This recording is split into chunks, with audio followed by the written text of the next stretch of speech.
Welcome everybody. Thanks for being here. I'm so happy you all come able to join.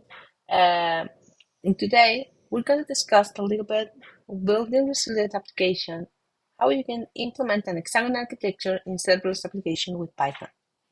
My name is Hazel Saenz. I'm a solution architect and I am an AWS community builder in the serverless category. Okay, today I want to share a little bit.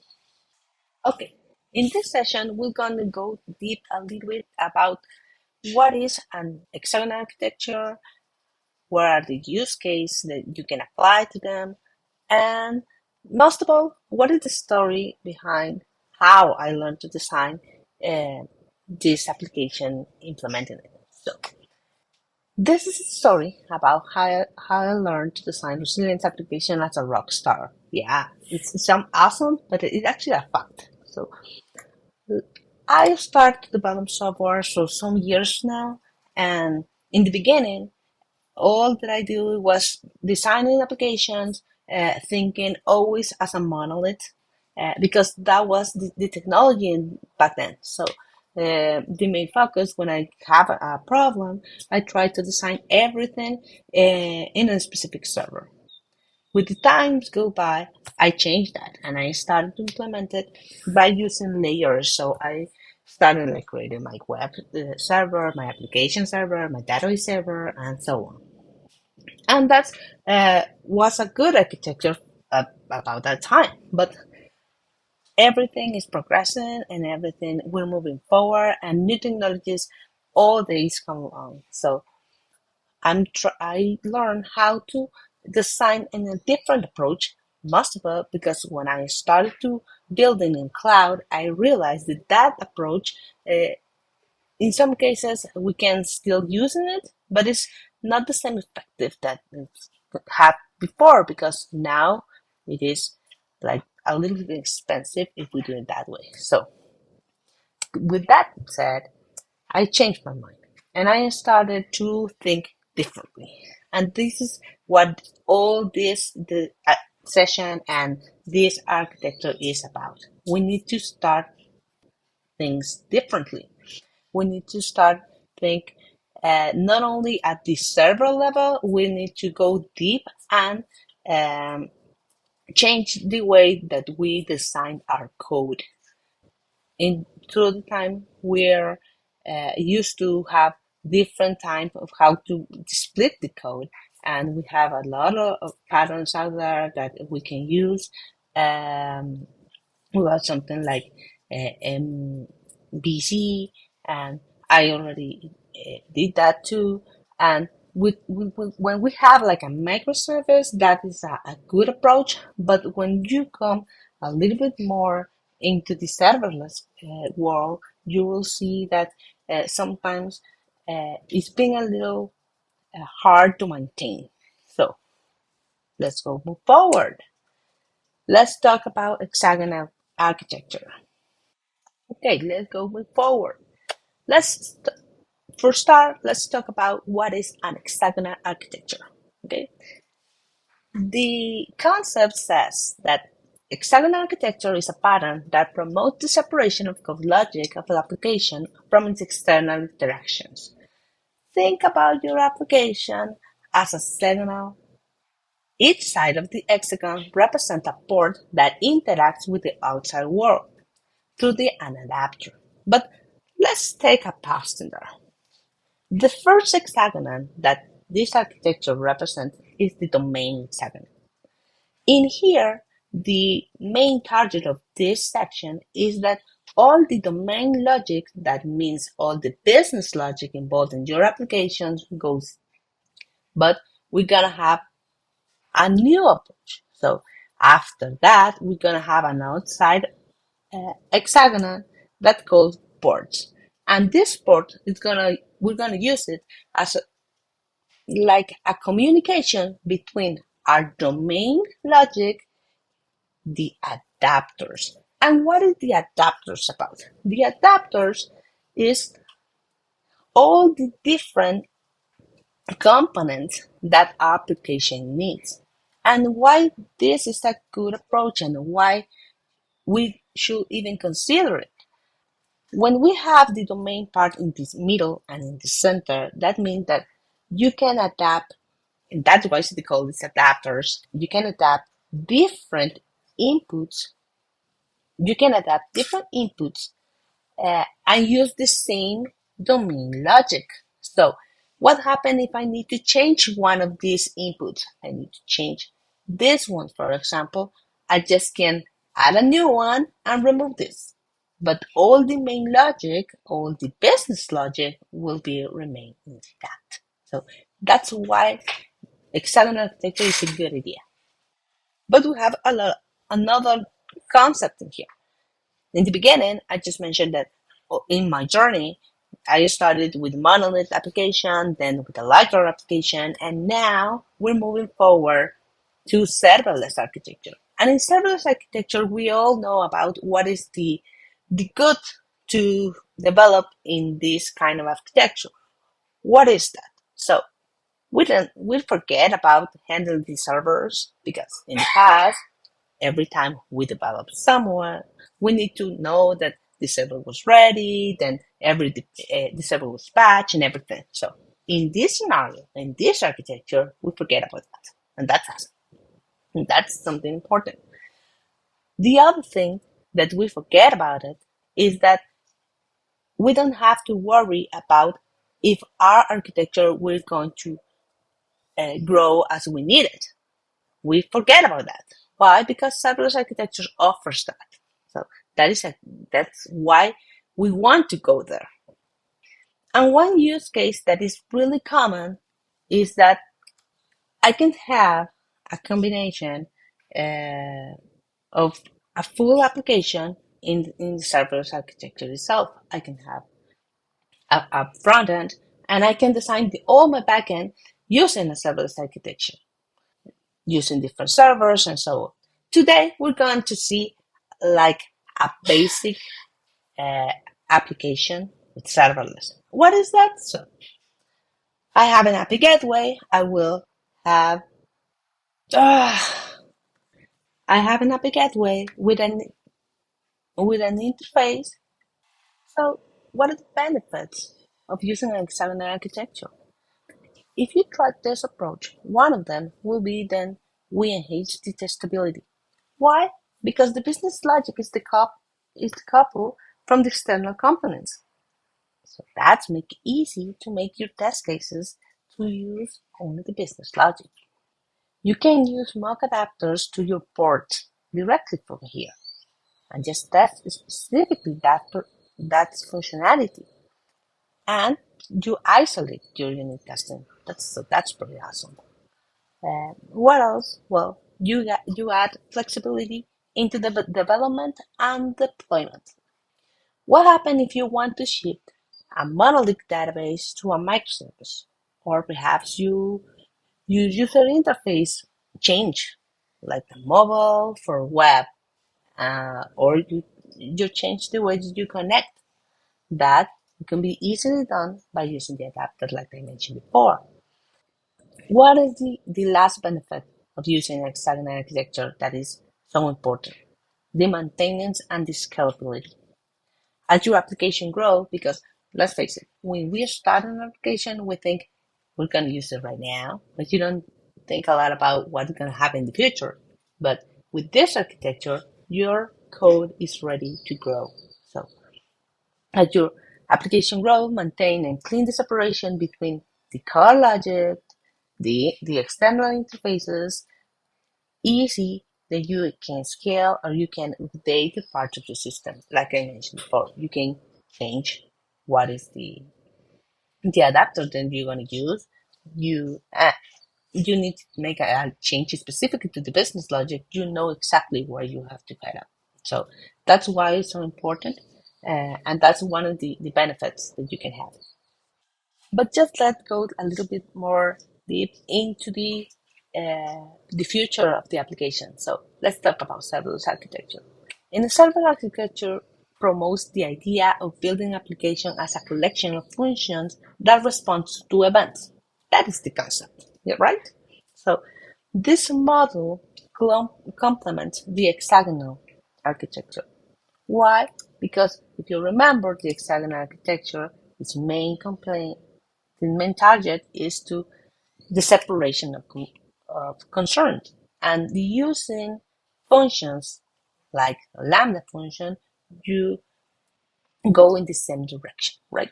So let's talk about like a basic an API. So in here, I get the diagram of an API that is connected with a Lambda function, and this Lambda function use DynamoDB to storage and use a simple email notification to send emails to the customer. And in this session, we're going to discuss an example that is really simple. It's like create a new user, and when you create that new user, send an email automatically say, okay, welcome, I'm here. So that's why I bring this diagram in this point of the session. But something that is important, like I said, is that the serverless architecture is promote the same idea. This completely separate the functionalities. So that's why hexagonal architecture with serverless, it's a good idea. But let's talk about why. Why is the perfect mix? What is that such good idea? So if we remind the concept, so an hexagonal architecture offers interchangeability. It helps us to separate. Let's talk about a little bit more about that. Why is a perfect mix? The hexagonal architectures offers that is the interchangeability. That means we have adapters that make easy to change our application interact with the outside world. That help us to facilitate testing and the evolution of the software, right?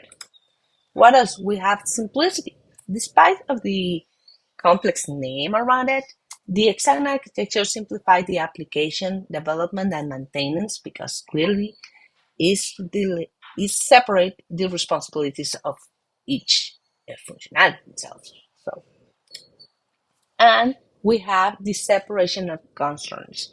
By keeping the application code logic isolated, developers can focus on the business rules without getting struggle with the external dependencies.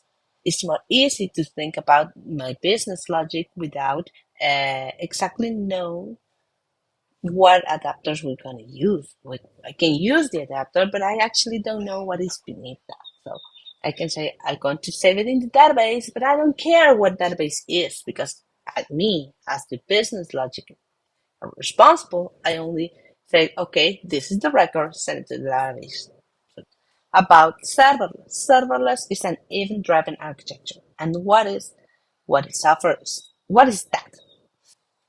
Is run by events. That means everything's come up with an event. In an event occurs, something's gonna happen. So this is important because it's treating every interaction with the outside world through events. And remember that in our hexagonal architecture, we have these adapters. So what is the main merging here is that every time you have an event, you will use an adapter to actually go and play with your business logic. So that's why it's important. And we have something else. We have something that is called decoupling. Just as a serverless function, the decouple from the underlying infrastructure, hexagonal architecture decouple the application logic. So serverless, we have the separation and the decoupling between different functions. Hexagonal architecture separate even more inside of a function. And what happens when we have all these benefits together? Well, we create a resilient and easy maintain application. I know that sounds awesome, right? This sounds like magic. Okay, we're gonna have everything separate, all the code is working and do it exactly what we need to do, and everything sounds good. So why that's that image? So we have to remember something. With a great power comes a greater responsibility, and that's why I use Spider-Man. When you use an hexagonal architecture and you use serverless application, the main responsibility is how you design this application. It is your responsibility to actually split and separate the concern in a proper way. You need to separate in function in the most effective way. And inside the function, you have to think about the design. So in the developer world, I saw some cases in the past that when they ask you to do some change, you just go directly to the code and start writing about what you need to be done in there. When you use an hexagonal architecture and you use serverless, you have the same requirement, but you need to step down and say, okay, let's design. Let's think about how we're going to split the code, how we're going to split in each different function, and how it's going to be split inside the function. So that's why you have a big responsibility as a developer. Implementing an hexagonal architecture is not always easy because we have a lot of developers in our team sometimes, and it's hard the process to try to maintain that separation between the requirement is done and then all that transformed to the code. So it is difficult. It's not impossible. You can do it. There are many techniques that you can use, but as a developer, you need to be aware that the responsibility when you have this kind of designs of these patterns and this architecture is important that you to follow, because if you don't, we're gonna have you're gonna have mess in there. So that's why it's a great responsibility. Okay, so after we know all the benefits, all the things that we need to keep in mind, and the awareness about when we should use it and when not use it, let's talk about how we implement everything in architecture. Let's put it together. To start it, we have a Lambda function. Inside the Lambda function, we're gonna have our hexagonal architecture. Okay, that's mean only the first diagram we put inside the Lambda function, but what actually gonna do it? So we're gonna have a new adapter. We're gonna have a port, and that port is gonna communicate with the adapter, and the adapter will going to be in charge of setting the record. That means that inside our Lambda function, we're gonna have the domain part separate from the ports and the adapters, right? We're gonna use another adapter, and that is to notify and send an email about, okay, welcome to the system. Remember? So that's why we're gonna have not a second adapter, and we're gonna use another one to just connect the API gateway through our application. In some cases, in the serverless architecture, we're gonna have directly the code as an adapter, and another one, like it's serverless, we're gonna have events that is gonna be the trigger for our function. This is the case for the integration with API Gateway and Lambda, right? And what else we mentioned about the benefits they're gonna have to using this architecture. We're gonna have the unit testing, that the unit testing can be focused into the domain, and we're gonna have the integration testing. So if you see this diagram, we're gonna have it's really clear what is the separation is happening and why it's important to keep absolute everything. So we have the domain, all the business logic inside the domain part in the first hexagon. We're gonna have the port and we're gonna have the adapters. Then here we're gonna have the communication with the other services, in this case DynamoDB and Saenz. Let's dive into code. Let's dive into the code. So I have a Lambda function here, and the main difference is that I have this is my domain of the core of the Lambda. This is my handler, and in here the only thing that I have is the business logic. If you see in here, I don't have any logic specifically that use the database or anything else. Only have I receive the information, and then I implement the adapter for save user. This is the adapter that manage all the data information. And I have another function here that is in charge to send the email. So this is implemented in another adapter. So the code for each adapter is separate. So I have this one, this is the first one, and in here it contains all the logic related the database. In this case, I'm using DynamoDB.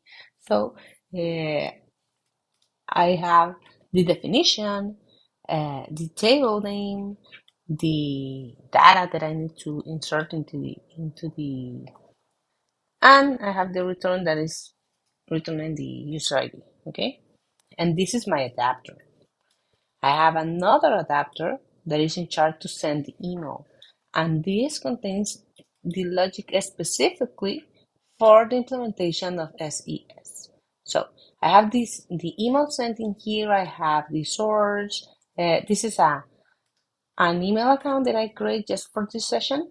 The address that I'm going to send the email, and I have the body message that is gonna put in the email itself. So how can I test it? What is the beauty of this is that, let's say, for example, in the future, I need to change the database and not use DynamoDB and change it for, let's say, Aurora. Okay, if I'm going to change that, the only thing that I need to change is the adapter, and I don't have to change any logic into the business side.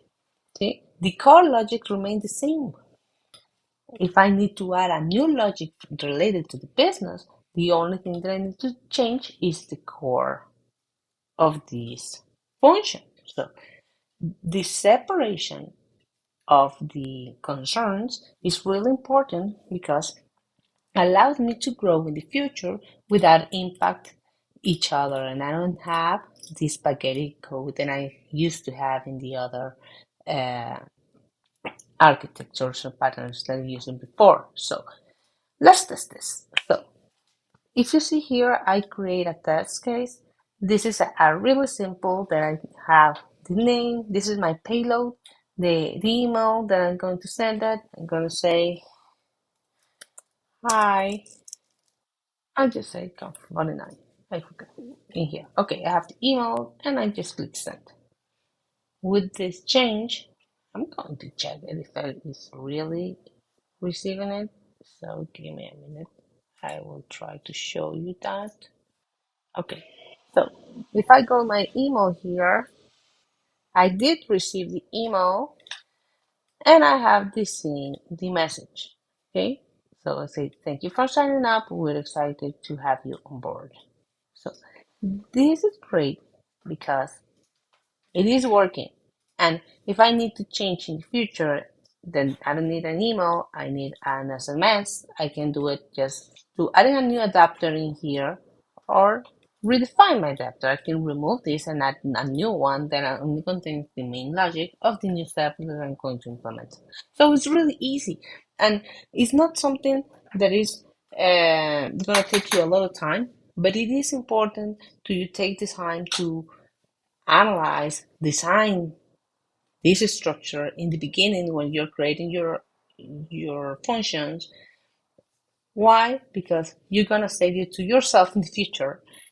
When you try to get maintained into this code, you will be able to remove some logic easily. You will be able to add a new adapters, and even you will be have less trouble to try to make a knowledge transfer to new developers and so on. So your team will appreciate it also. So okay, and so that is, if you see, it's really simple.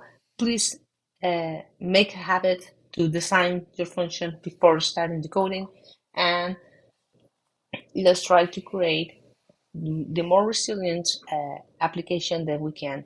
And Hexagonal architecture allows us to do that. Okay, so if you like that little demo, you can try to do it yourself and play around it, change a little the logic, change the adapters, and you can play with the code. So How you can do it? You can scan this code and you can go and read my article about it. So you're gonna have a copy of the code in there, so you can put it directly into your console and play a little bit with it and have fun. And just to finish here, I would love to share a phrase with you.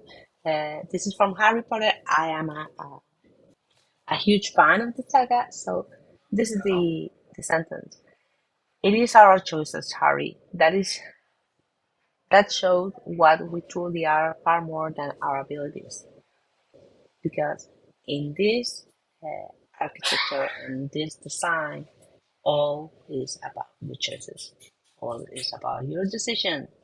And building a resilient application, it depends from you. Thank you for joining me. It was a pleasure for me to be with all of you today. I leave you here my social media. Please follow me. I give all around the world and also write technical content. So if you're interested about knowing a little bit more about serverless, a little bit more about AWS, and other things about programming and development and deployment, nice to see you and thank you for watching. Goodbye.